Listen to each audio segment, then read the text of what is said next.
নমস্কার বন্ধুরা, লক্ষ স্টাডি ইউটিউব চ্যানেলে তোমাদেরকে স্বাগত। আজ চলে এসেছি নতুন দুটো জব আপডেট নিয়ে। কি সেই দুটো জব আপডেট জানার জন্য তোমাদেরকে এই ভিডিওর শেষ পর্যন্ত জুড়ে থাকতে হবে। তো চলো শুরু করা যাক। প্রথম জব আপডেটটা হচ্ছে মিনিস্ট্রি অফ রেলওয়েসের গভর্নমেন্ট অফ ইন্ডিয়ার তরফ থেকে। পোস্টের নাম section controller. Total vacancy 368। Age limitation 20 বছর হতে হবে মিনিমাম বয়স, এবং ম্যাক্সিমাম 33 বছর বয়স পর্যন্ত। Education qualification graduate in any stream. Salary 35,400। এটা তোমাদের মনে রাখতে হবে যে এটা লেভেল 6, তোমরা স্টার্টিং স্যালারি এটা পাবে। নেক্সট আসে যাক opening and closing date of this application. সেপ্টেম্বরের 15 তারিখ থেকে অক্টোবরের 14 তারিখ পর্যন্ত তোমাদের এই অ্যাপ্লিকেশনের পোর্টাল ওপেন থাকবে।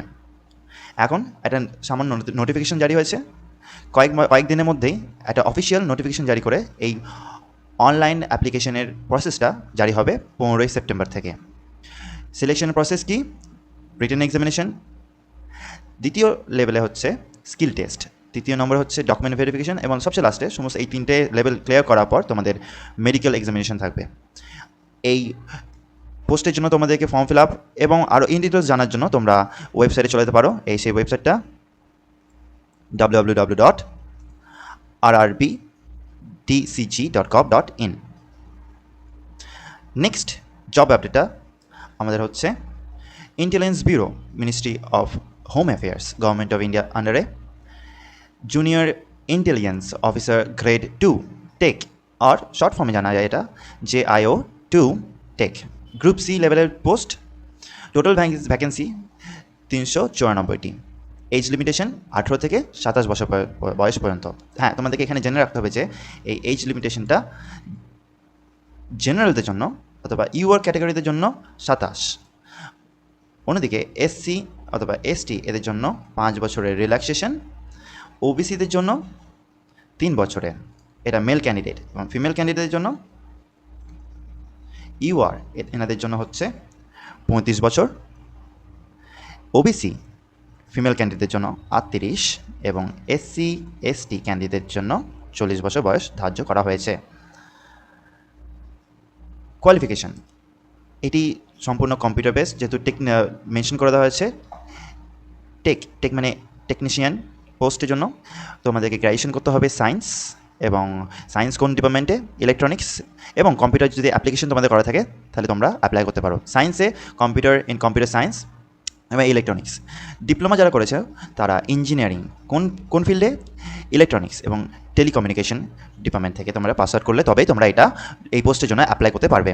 নেক্সট স্যালারি কত বলেছে এই পোস্টের জন্য? 25,500 থেকে শুরু হবে তোমাদের স্টার্টিং স্যালারি, এবং তোমাদের ম্যাক্সিমাম স্যালারি হচ্ছে 81,100 টাকা লেভেল 4-এর অনুসারে। নেক্সট আসে যাক opening and closing date of application. তোমাদের অ্যাপ্লিকেশন স্টার্ট হয়ে গেছে 23 আগস্ট থেকে, এবং তোমাদের অ্যাপ্লিকেশনের শেষ দিন 16 সেপ্টেম্বর। তোমাদের এই সিলেকশন প্রসেস কীভাবে সিলেকশন প্রসেসটা কন্টিনিউ হবে?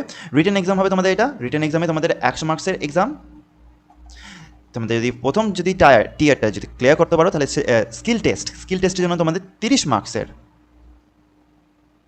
এবং এটা দুটো টিয়ার কমপ্লিট করার পর তোমাদের জন্য থাকবে ইন্টারভিউয়ে তোমাদের টোটাল মার্ক থাকবে 20 মার্কস।